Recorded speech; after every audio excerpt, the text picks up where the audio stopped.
కోటి మందికి పైగా భక్తులు తరలివచ్చే మేడారం సమ్మక్క సారలమ్మ జాతరకు రవాణా సౌకర్యాలు కల్పించేందుకు ఆర్టీసీ అధికారులు ఏర్పాట్లలో నిమగ్నమయ్యారు. కరీంనగర్ జోన్ పరిధిలోని వరంగల్, కరీంనగర్, ఆదిలాబాద్, ఖమ్మం జిల్లాలతో పాటు హైదరాబాద్ నుంచి బస్సులు నడపడానికి ఏర్పాట్లు చేశారు. ప్రస్తుతం 46 పాయింట్ల నుంచి 3515 బస్సులు నడుపుతున్నారు. తెలంగాణ జిల్లాల నుంచే కాక రాష్ట్రంలోని అన్ని ప్రాంతాల నుంచి బస్సు సౌకర్యాలు ఏర్పాటు చేశారు అధికారులు. మేడారం జాతరకు భక్తుల సౌకర్యార్థం 10,000 మంది ఆర్టీసీ ఉద్యోగులు విధులు నిర్వహించనున్నారు. టికెట్లు ఇచ్చేందుకు హైటెక్ టెక్నాలజీని యూజ్ చేస్తున్నారు. ఒకేసారి 18 మందికి టికెట్లు ఇచ్చేందుకు చర్యలు తీసుకుంటున్నారు. కుటుంబ సభ్యుల సంఖ్యను బట్టి ఒకే టికెట్ తీసుకునే అవకాశం కల్పించనున్నారు. ఇందుకోసం టీమ్స్ మిషన్ ను అందుబాటులో ఉంచారు. మేడారంలో విస్తృతమైనటువంటి ఏర్పాట్లు చేశాం. ఒక 33 క్యూ రైలింగ్స్ ద్వారా టికెట్ ఇష్యూయింగ్ కౌంటర్స్ ద్వారా భక్తుల్ని త్వరితగతిన వారి గమ్యస్థానాలకి సురక్షితంగా సుఖవంతంగా చేరవేసేటువంటి ఏర్పాట్లు చేస్తూ ఉన్నాం.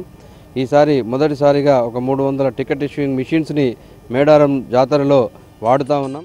ట్రైన్లలో వచ్చే భక్తులకు కాజీపేట, వరంగల్ రైల్వే స్టేషన్ల నుంచి బస్సులు నడుపుతోంది ఆర్టీసీ. విజయవాడ, నాగపూర్, సిర్పూర్, కాగజ్ నగర్ వైపు నుంచి వచ్చే భక్తులకు వరంగల్ రైల్వే స్టేషన్లోనూ, హైదరాబాద్, సికింద్రాబాద్, ముంబై, బెంగళూరు వైపు నుంచి వచ్చే భక్తులకు కాజీపేట రైల్వే స్టేషన్ నుంచి బస్సులు అందుబాటులో ఉండేలా ఏర్పాటు చేశారు. అమ్మవార్ల దర్శనానికి భక్తుల సంఖ్య పెరుగుతూ ఉండడంతో ఏర్పాట్లు కూడా అదే రేంజ్లో జరుగుతున్నాయి.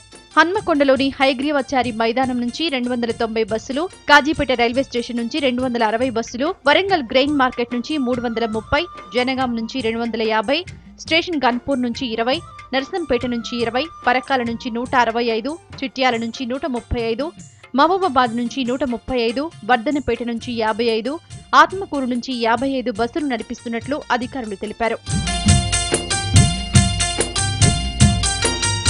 వరంగల్తో పాటు కరీంనగర్, ఆదిలాబాద్ జిల్లాల నుంచి కూడా బస్సులు నడుపుతున్నట్టు తెలిపారు అధికారులు. గత అనుభవాలను దృష్టిలో ఉంచుకొని ప్రయాణికులకు ఎలాంటి ఇబ్బందులు లేకుండా చర్యలు తీసుకుంటున్నారు.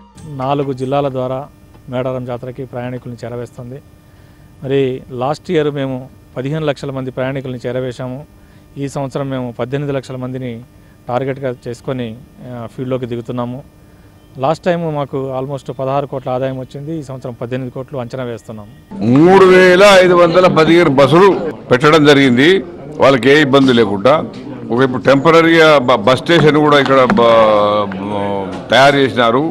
అక్కడ తినడానికి వసతులు కూడా అవన్నీ కూడా ఏర్పాట్లు జరిగినాయి. మెడికల్ క్యాంప్ కూడా పెట్టినారు. భక్తులకు సౌకర్యంతో పాటు విలాసవంతమైన సేవలు అందించే యోచన చేస్తుంది ఆర్టీసీ. డిఎల్సీ లగ్జరీ బస్సులతో పాటు ఏసీ ఫెసిలిటీ ఉన్న ఇందిరా బస్సులు కూడా నడిపేందుకు ప్లాన్ చేస్తోంది.